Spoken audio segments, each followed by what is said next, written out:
because I actually kind of fucked up last week. I made the mistake of saying that Hosier's Too Sweet took over the number one spot April 17th. It actually doesn't take over till May 1st. We just get several weeks of future Metro Boomin and Fuck. Rick Lamar with Like That on top. Is what it is. The number one movie, April 24th, is still Civil War, but there's a couple other interesting debuts.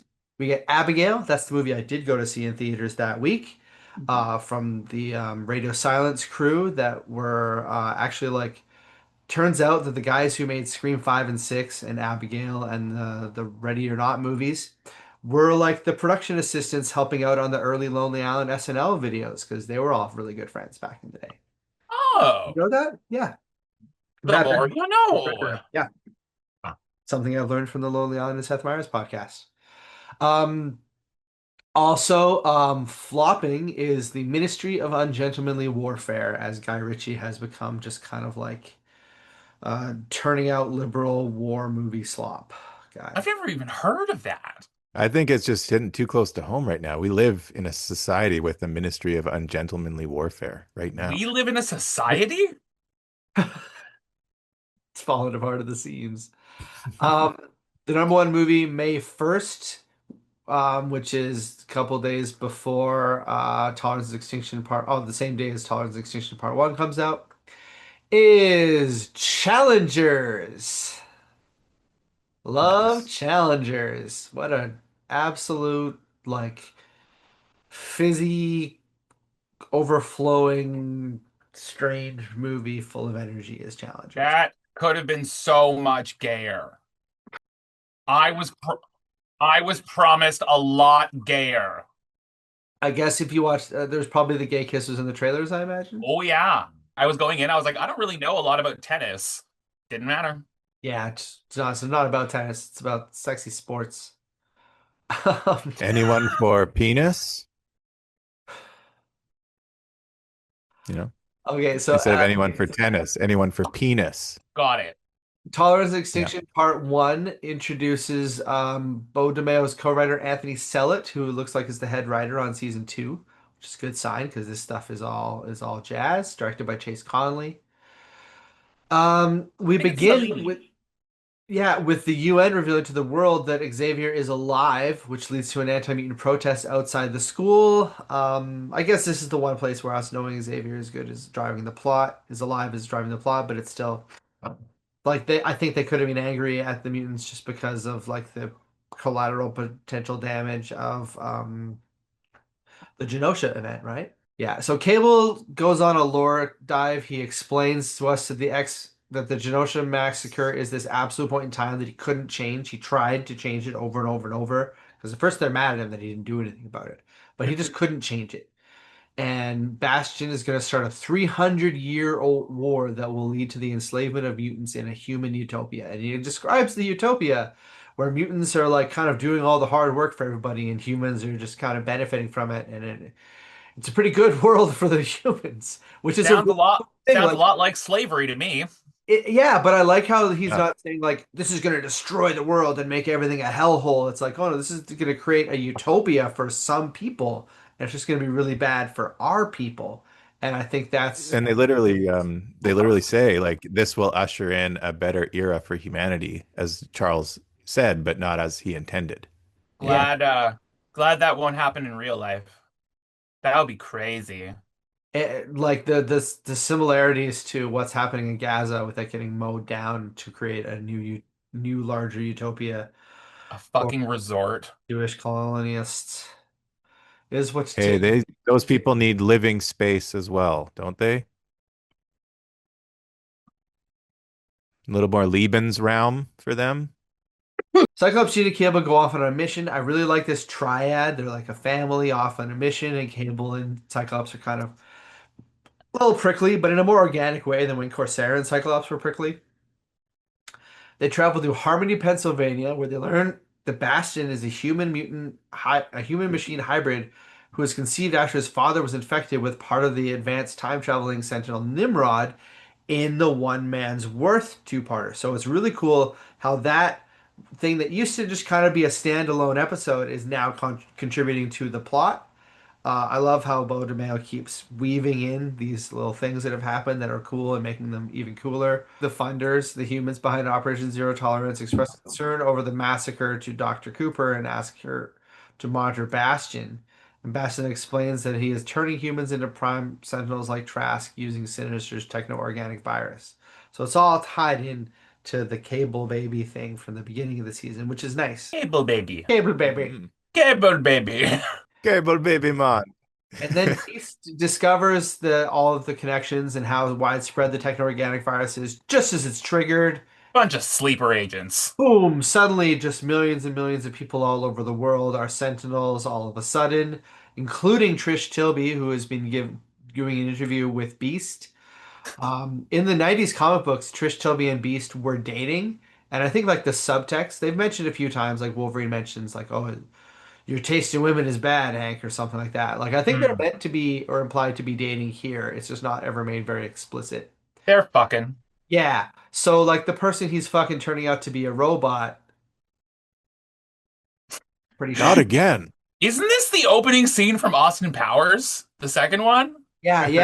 Next time try foreplay, that stuff. Yeah. I guess he could have tried foreplay. But they weren't going to Machine try gun foreplay with jelly. Bastion's mom, who was like the first revealed Sentinel monster. Then the whole town that the kid's from turns out to be the Operation Zero Tolerance Sentinels. What a jerk to like use his whole town and his mom like that. Like, come on. Yeah, Come clearly on, he, pal. he felt very tormented because he just took away all of their autonomy. Just In like, fairness, though, a guy named Sebastian nicknaming himself Bastion, like red flag right there.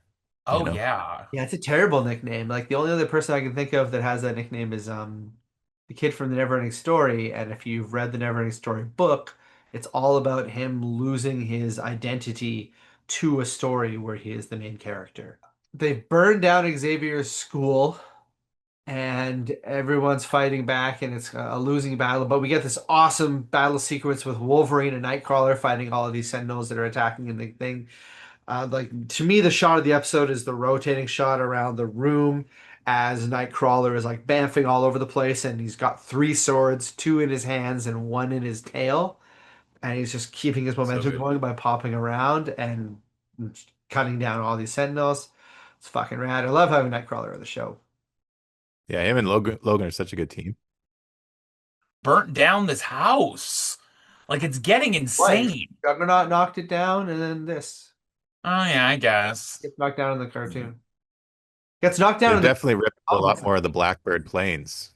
I think there's My actually a Superman. website bird. keeping track of all of the times that the Xavier Mansion has been knocked down or destroyed in the comic books and media. I'll It get happens in knocked the down. it happens in the Apocalypse movie as well.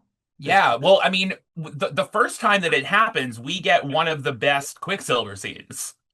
oh yeah, it's awesome. Those Quicksilver Hundo. are the best. Do you realize that I don't even think I can't even remember a Quicksilver scene in Dark Phoenix. That movie There wasn't one. just drops every possible ball that it could. Yeah, because like Age of Apocalypse is the second one. Just Apocalypse. It would have been called Age of Apocalypse, but Right. Avengers 2 Age of Ultron just so that Age of Apocalypse couldn't in themselves that. So it just became X-Men Apocalypse. Marvel Yike. had really, really petty bullshit happening between its own branches because they just hated the Fox owned the X-Men franchise and were doing whatever they wanted. I hated that too, to be fair. I mean, at first they had a good run. Like once the MCU started, the X-Men franchise kind of righted itself, right? We had the Wolverine and Logan and Once, Amazing Fantastic once they were all great. kicked off the serial sex offender. And Deadpool 2. Hmm. That all comes after Bryan Singer leaves the franchise. That's what I'm saying. Yeah, I think Deadpool saves it though. Like Yeah. we would all probably Yeah. speak negatively about the second half without Deadpool coming along and really like unlocking the potential of the whole franchise again. I would say though, like pre-Marvel unification, Sony was doing a better job with Spider-Man than than Fox was doing with the X-Men. I would say I don't that. know about that. Amazing Spider-Man 1 and 2 are terrible films. Like Yes. they're both as bad as Spider-Man 3, the Tobey Maguire one. Like I just don't think you ever watched them because they were It's crap. so funny though. And neither of them have Tobey Maguire in it doing Yeah, what he's doing, yeah, so like it's automatically not as good. Andrew Garfield like has good charisma with Emma Stone. Stone. They got married about it, but yeah, those movies are really, really cringe. Like they're terrible. Unfortunately, I believe that Emma Stone has chemistry with the wall. So I think that's what happened there. I mean, they Like, I also mean, she gets along with Yorgos Lanthimos for Christ's sakes. we can't start slandering that man no, again. no, no. We get a Spider-Man Yorgos Lanthimos where Emma Stone's Gwen Stacy comes back from the dead. I think that's what you're saying, right? Yeah. Nobody showed this to Sam Raimi. Not one person. Oh, Sam Raimi is so ready to come back and do more Spider-Man superhero stuff. Spider-Man. Spider-Man. I mean, Send Help was a great movie. I'm not gonna hate on that just because I think Doctor Strange didn't work because of the script, not because of Sam Raimi.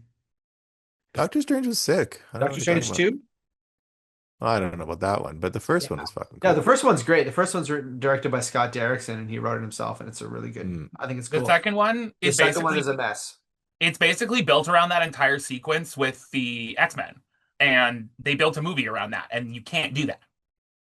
Yeah, Well, the special effects were good anyway. I'll give them Yeah. that. special effects were good, but their whole like multiverse of madness being one long shot of visual effects, and then we just spend the whole time in one universe, and that universe Mhm. is kind Is of not really giving us things we want. Like the Xavier was cool, but nobody actually wanted John Krasinski as Mr. Fantastic. Nobody wanted to see Haley, Lady Captain America die. That sorry, was I'm so sorry. You said Haley John Atwell. Krasinski, but that was Randall Park, right? Randall Park was that role. He wasn't That's Mr. so crazy. What are you talking about? Have you never seen that there's a very long-standing Oh, internet meme. oh, the people confusing Randall Park for John Krasinski meme. Hey, Well played. I don't know if It's I'm an old meme, sir, playing. but it checks out. Thank you. It does check out. It does check out. Okay. No, So anyway, um, Val Kil Val Cooper gives an awesome speech where she says, "Oh, Magneto was right," and I think I'm realizing now too that Magneto was right. And I've seen people criticize this show as saying it's written by a Magneto was right person, and I'm over here being like, I don't know what is going on with you in your life if you aren't aware that Magneto was right. So Magneto then uses his powers like on a scale we have not seen before. He pretty goes good to things. like the North Pole, and I think maybe he can magnify his power that way through the magnetic pole. And he unleashes a blackout that just shuts down all of the Prime Sentinels, kills tons and tons of people. And like, so the Prime Sentinels are no longer a problem. And only one episode into this, oh, suddenly Operation Zero Tolerance's whole plan has fallen apart. But Wolverine points out that Magneto, by doing this, has declared war on everybody. And he says, "Oh, I wish Xavier was here." And Xavier shows up, right when you most expect him. Former terrorist Magneto. Yeah. Mhm. And Xavier comes out, crashes in his spaceship, and he summons the X-Men, and we see that Storm hears the call and a bunch of other people, and we're all gonna get together. It's a little bit of little bit of whiplash, I do think. Like, I give this one like an 8. It's really good, but doesn't quite have all like it feels a little messy at times. It feels like some things are a little convenient. So yeah, I give it an 8. How about you guys?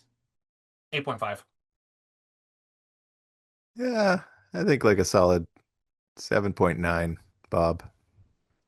Um, $1, Bob. No, I $1. think it would have been really funny if they had crashed the ship and then Xavier like crawled out and was like, "Ah, X-Men, my legs. I can't feel my legs." Could you imagine?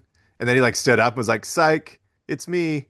To me, my X-Men." Like It would have been so that would good have if been we had no idea that he was coming and he just did show up when Wolverine said that, and then we got the flashback to what had happened. That okay. Yeah, There we Yes. go. yeah.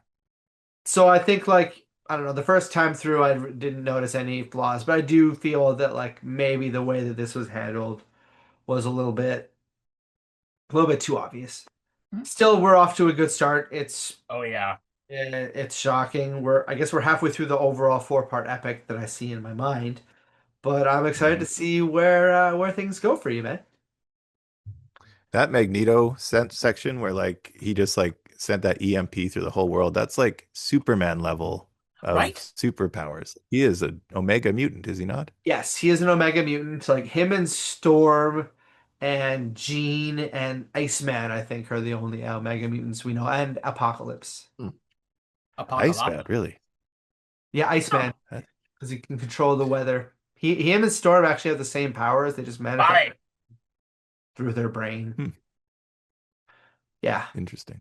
Also, where is Storm? Like she's got her powers back. What happened there? I think she's You still just like out in Nevada fucking Forge. Yeah. She got the call though. Not Like, so watching she's TV clearly back apparently. in Yeah. network. Well, they did watch Yeah. TV. They saw what's happening. So she's like, my take is that all of this stuff is happening at pretty much the same time, and that's why the timing of the episodes winds up being awkward. Like Life Death Part 2 and Remember It and this are all pretty much happening simultaneously Yeah. up to this point. Hmm. But maybe Okay. it should have just been like a long multi. It should have just been like, hey, every episode is this whole season is just a multi-part episode, and just keep alternating the stories in real time. That might have worked a little bit better. Maybe it's not a take that Marvel was interested in. Maybe they wanted to keep it more subject segmented, like the original show had been. Who knows? Every image I Hmm. see from season two seems like every episode is a different season of the TV show. So Yep. I feel like every episode is going to be a completely different fucking thing next year. I'm so excited. Maybe we'll get like WandaVision vibes. I'm stoked that all three of us are going to experience it together. Because Yeah. Hmm. right now it's just me and Jim being like, ah, And what do you think about this? Watch And this. Oh, we really, oh, but yeah, we're gonna all be on the same oh. page, guessing things. yeah, That is cool. Yeah, yeah, it's gonna be fun. Look Okay, forward to it. I guess we might as well jump into the time machine here. let's do it. Talk Can't about, wait. talk about what happened because May 8th, 2024, and May 15th, 2024, when parts two and three of Tolerance's Extinction came out. The number one song both weekends was Taylor Swift and Post Malone with Fortnite. Yeah. That based on the video game or the unit of time, do you think? I think it's about the unit of time, but I think that they chose the idea because of the video game. Like they're spelling it correctly, not like Fort Nite like the game does. Hmm. Because like I mean, the game is I think about a fort, not about a thing lasting 2 weeks, right? Like you're defending a fort. The number one film at the box office on May 8th was one of my personal favorites, The Fall Guy. So good. Yeah, a really underrated, fun action movie by David Leitch, starring Ryan Gosling. It's about the making of movies. It's about the making of a remake of a real movie called Metal Storm: The Trial of Jared Sin or something crazy like that. Um, You know the one. yeah, like the random movie from the early 80s 3D attempt that also included Jaws 3D and Friday the 13th Part 3D and I don't know, Xanadu. Yeah, so let's get to Thomas Extinction Part 2, which was directed by Emi Yonomura. It was written by Beau DeMayo and Anthony Sellitti. And we're kind of like in the middle of some crazy shit. In the past, for me, all these three episodes gelled together, and I proved that by confusing the memory of Xavier, revealing that he had talked to Bastion as a young boy for something that happens in the previous episode when it actually is a reveal early on in this, because we're all they're catching the audience up and everyone's trying to figure out what's going on right now. Um, Hmm. Not a lot of people are stoked that Xavier is back. Everyone's being kind of pissed off at him for abandoning them, and um, right away Rogue is pretty pissed off at him for everything, which is nice to see. Hmm. Rogue really, I feel like, is the star of the season. In terms of like, you could say that like, I would say Beast is the star of season five. Wolverine's the star of season four. Jean and Scott are the stars of season three. Maybe even Cyclops is the star of season three. Um, Hmm. I guess season two is just kind of a mess where they try and follow everybody, and then season one is Xavier or Jubilee, maybe. Stands to reason.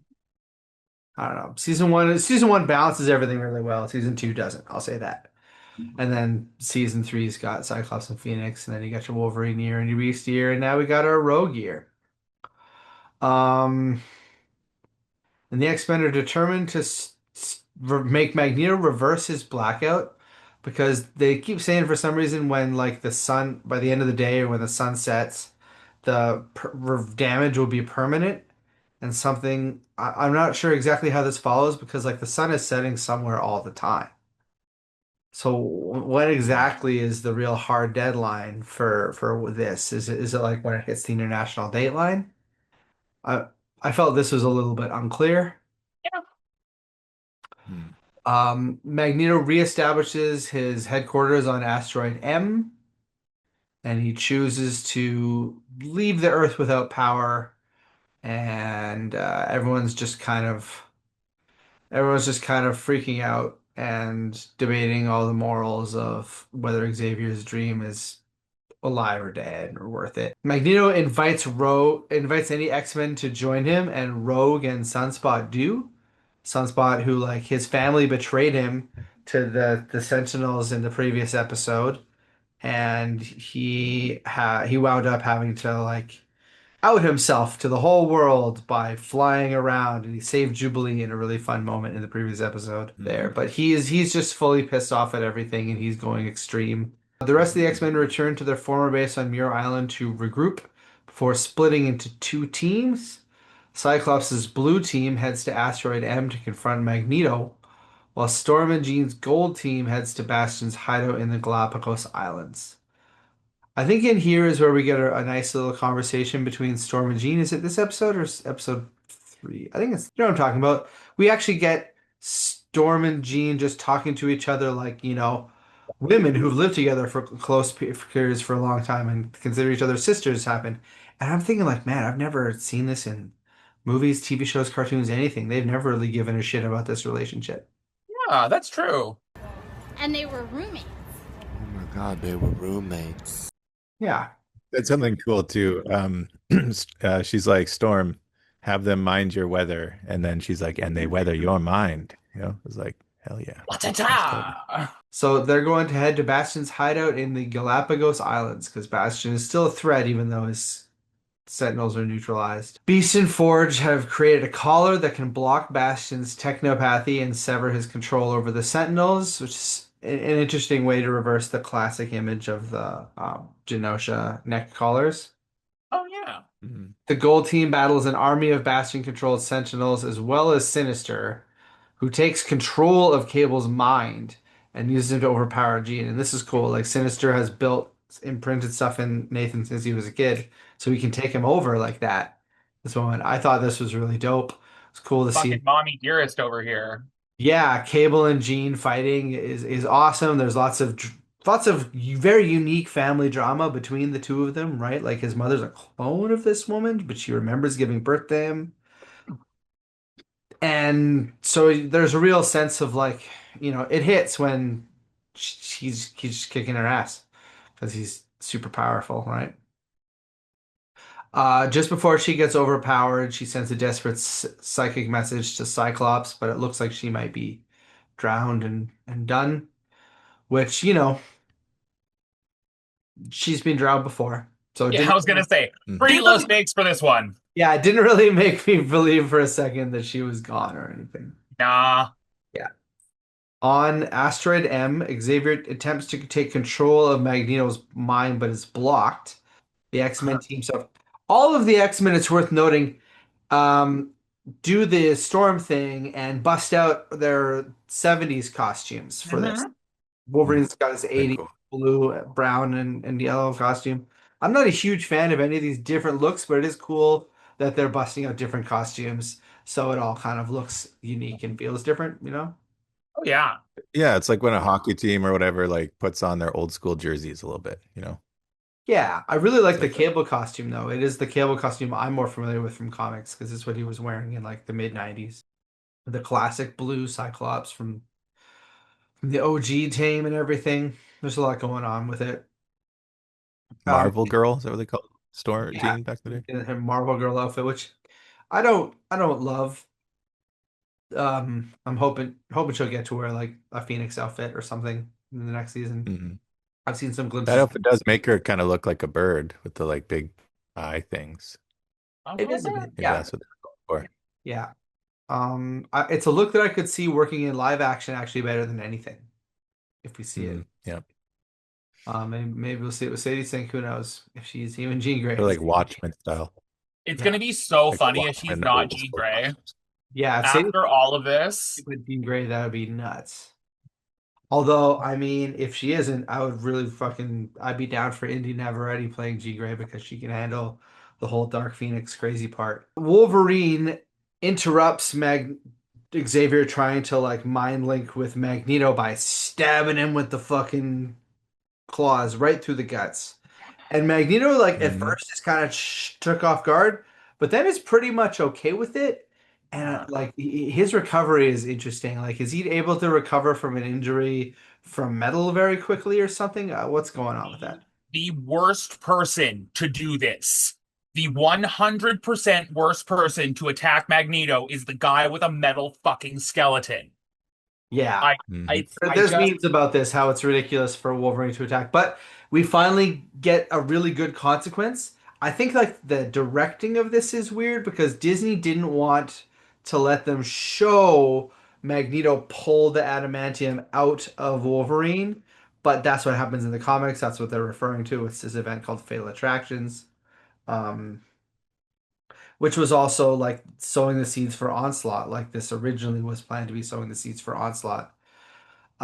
Won't happen that way because Beau DeMayo's plans have been thrown out, and then whatever happens in season two is going to be a new plan based on like the new creators, and we'll see how that goes. I'm going to be optimistic that it's going to work out. So yeah, we get the ending, like the awkward, but like we understand the ending, but it's kind of strange. Um, oh, I give this one like maybe a seven. It's kind of the weakest part of the crossover for me. How about you guys? uh-huh. It's kind of like any part two of three where it's just like, okay, it's not the beginning, it's not the end, it's just kind of that middle bit that they have to get through. Solid 6.9 over here. Yeah, Devin for sure.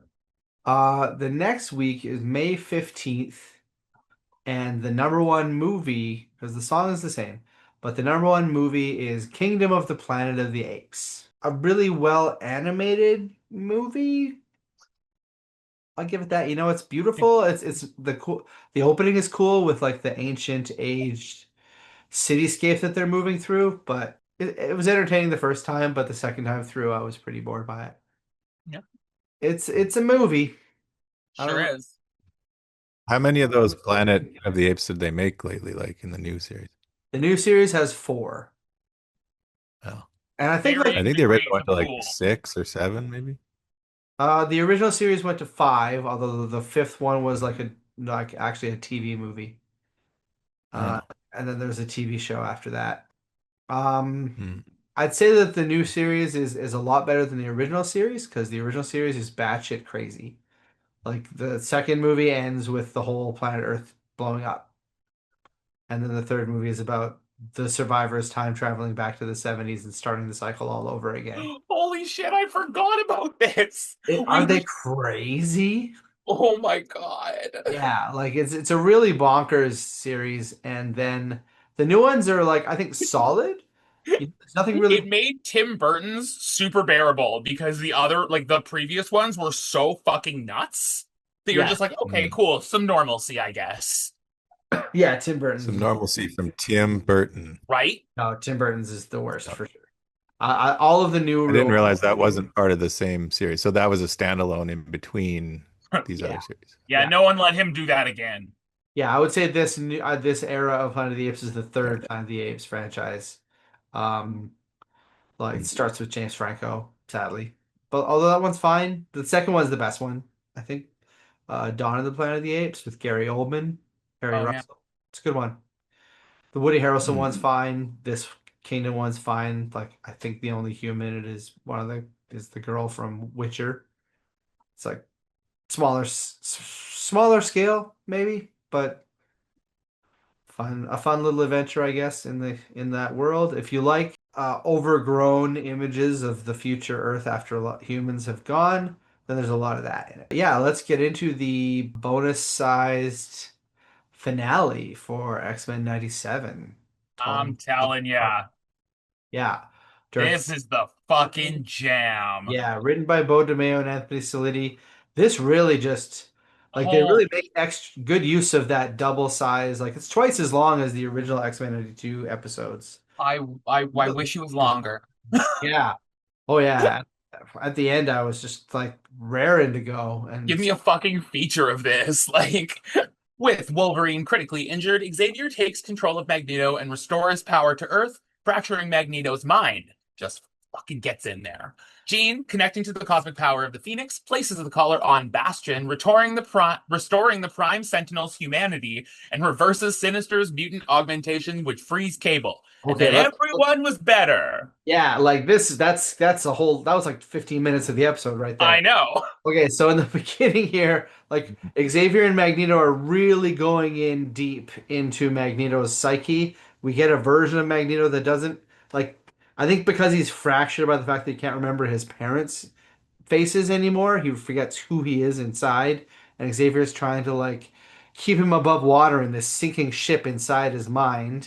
And we see a bunch of Mhm. really crazy images and pieces of Magneto's past. We see shadowed, like we see Rogue standing on another boat that's also sinking, and in the shadows behind her are Magneto's three kids. We got Polaris on one side and Quicksilver and Scarlet Witch on the other side. That's an interesting like hint of maybe where they want where Bo to want to go. Then Hmm. we return to the island part, and like Nate is beaten, he is being controlled, and Bastion's talking about like getting rid of him completely. But Jean roars back to life with the power of the Phoenix, which is I guess returned to her or something. Super awesome moment. Like I was so Mhm. fucking She's like stoked. a water type phoenix at first. She comes out of the water and she's like water Yeah, phoenix. Yeah. yeah. She like the Phoenix itself is made of water at first. So who knows what's going on, if it's just like how she's manifesting her own powers or if the celestial being has come back to her. Whatever's happening, it's dope. It's fucking awesome. I love how she like pulls away all of Sinister's mutant Just Yeah, DNA friggin' rips him strands. to shreds. and this is a nice Yeah. payoff to the Descent episode of the previous series. How we saw that he, for 150 years, had been augmenting himself with mutant powers stolen from other people. And now all those get taken away, and he becomes just a shriveled up, gross monster. And he runs to Morph and says, "Show me my face." And Morph shows his face. It's a really awesome, like, bit on the old Joker mirror bit. Looks the same to me. Should have got a morph like at the end. That would have been The good. X-Men have this huge fight in Asteroid M with Bastion, who's like grown metal wings, and he's kind of become the ultimate sentinel. He's indestructible now. No matter what they do, He like ripped off Cable's arm, right, to get his powers. Like he augmented himself. to like Yeah. grow new parts of himself, like an advanced new part. And Rogue fucking throws him into space and has this awesome fucking space battle. Rogue was so cool. She was so mad. I loved it.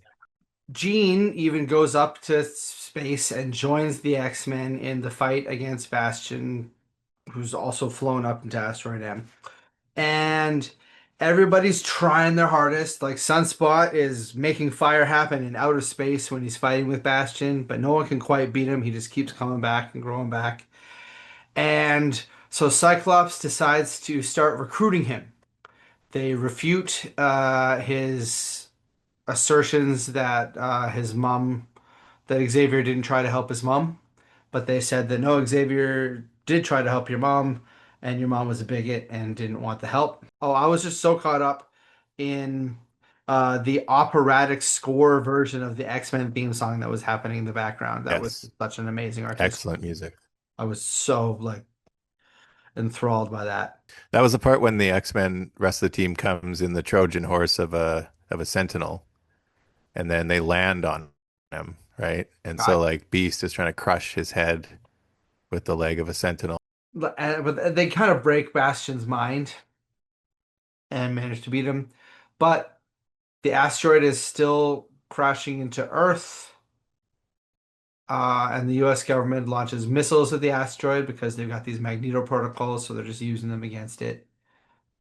But all of the X-Men are combining their powers. Like some of them are pushing, some of them are using their minds to pull. They're all just trying to slow down the asteroid as it's kind of falling toward Earth, like in the end of Avengers 2, with the giant chunk of Sokovia falling down to Earth. And then Xavier manages to wake up Magneto just in time to fully turn it around and push it back off into space so that nobody gets crushed, and then it just vanishes.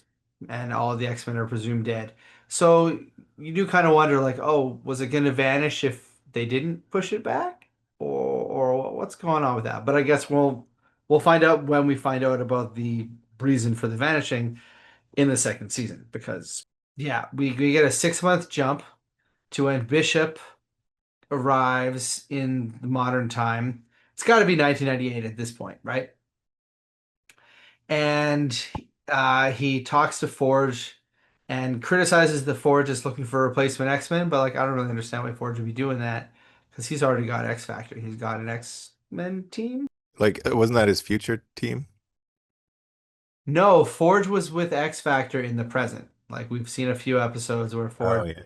Factor, like in the Phalanx Covenant and Hmm. the Iceman episodes. He's already got a team going. I think we'll see a bunch more of that team in the new season, and they're going to be involved with whatever Bishop. Like Bishop knows that the X-Men are lost in time; they're not dead, and I think he wants to team up with this Forge to go back and find the solution to everything. So we'll see that. That'll Hmm. be one that'll be one time that'll be one fall arc that we're following. We're going to be following four different arcs in the season. We're also going to keep following Cable. Maybe my favorite scene in this episode that the recap didn't even mention was there's this awesome scene when Cyclops and Jean Grey know that they're going to sacrifice their lives to blow up the asteroid M. And like Cyclops rationalizes to Jean that she's done this exact thing before in the Phoenix saga. So now it's his turn to do it, and they all decide they're going to do it, and hopefully by working together they're going to survive. But Cyclops and Jean pretty sure that they're going to die. So they kind of telepathically project themselves to Cable in a diner somewhere where he's recovering from having his ass kicked by Bastion and co. And they have this nice little moment where Cyclops like admits that he made a mistake not saying goodbye to Nathan earlier in episode 3 when they sent him off to the future with Bishop. And he like they take his visor off and they make eye contact and they talk about how Nathan has his eyes now. And I actually felt something at this point, you know, it was pretty I thought there was some pretty good stuff going on. Then we cut to Cyclops and Jean now 2,000 years in the future in 3960 AD, which, as we know, is like 40 years before the Cable stuff that we usually see. That's usually set in 3999.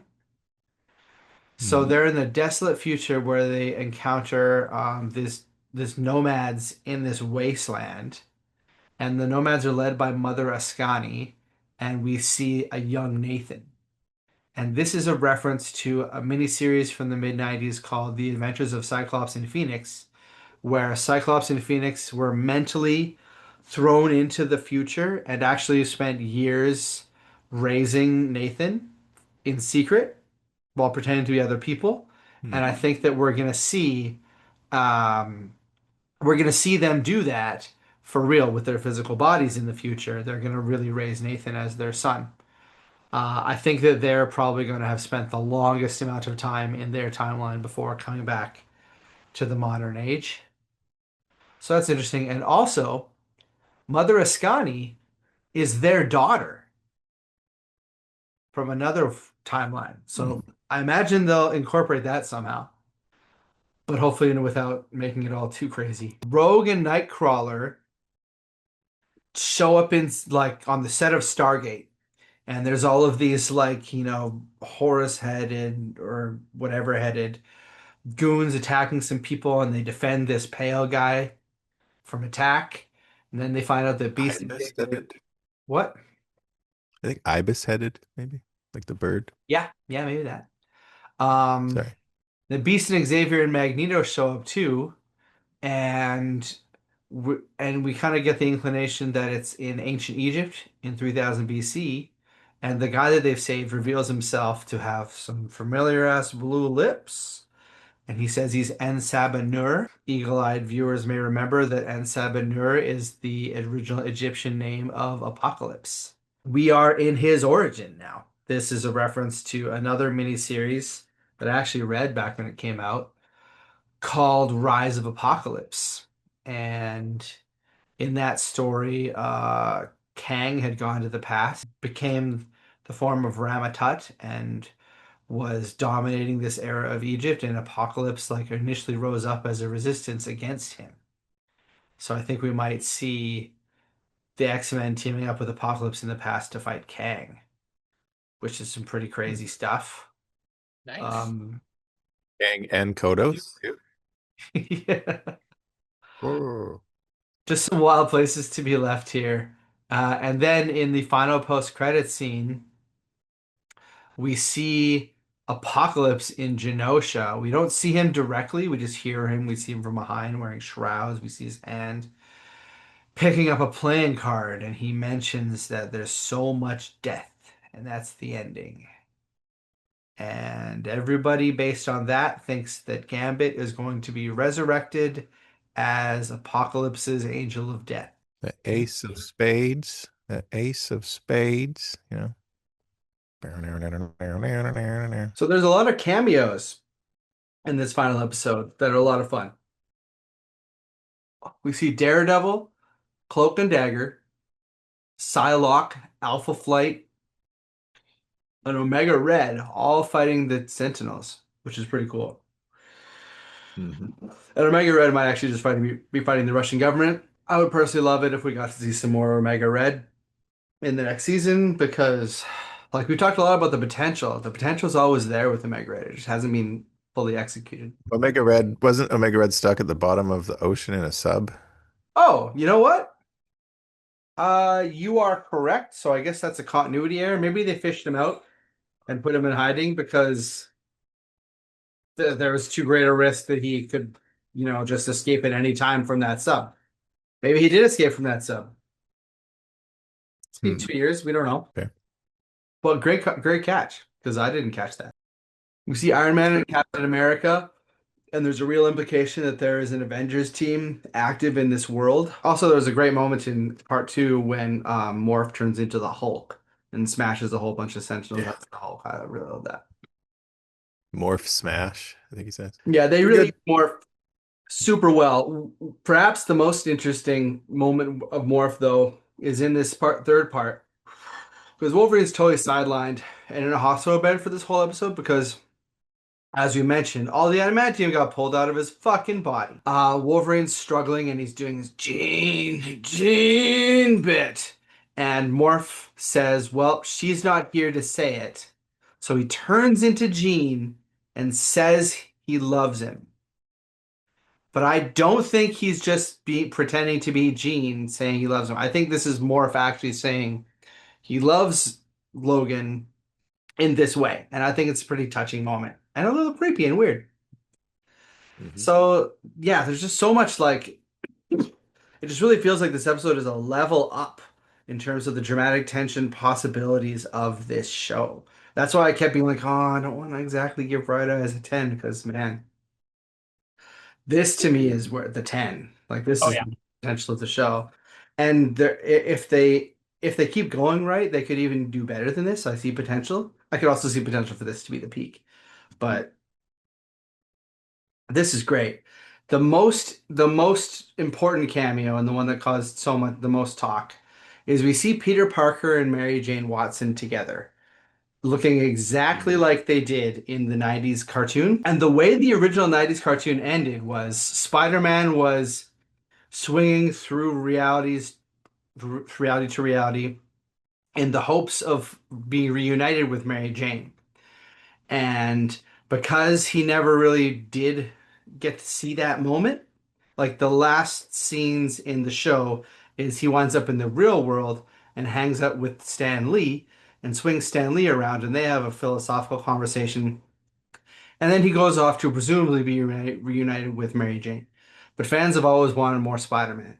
And here in this little moment, they give the resolution to that show. And Marvel has said, like, because of this resolution, we're not going to go back there because we have our other Spider-Man cartoon because they have a new thing called Your Friendly Neighborhood Spider-Man, which is decent. You know, it's modern. Fans were like J. Jonah Jameson, the way they were like, get me pictures of Spider-Man. Spider-Man. Yeah. I wouldn't be surprised if we saw some more Spider-Man in the new season because, like, the Marvel has made it clear that this is the only way we're going to get this any more of this universe is in this show. We have multiple seasons. I think we can expect a cool Spider-Man appearance soon.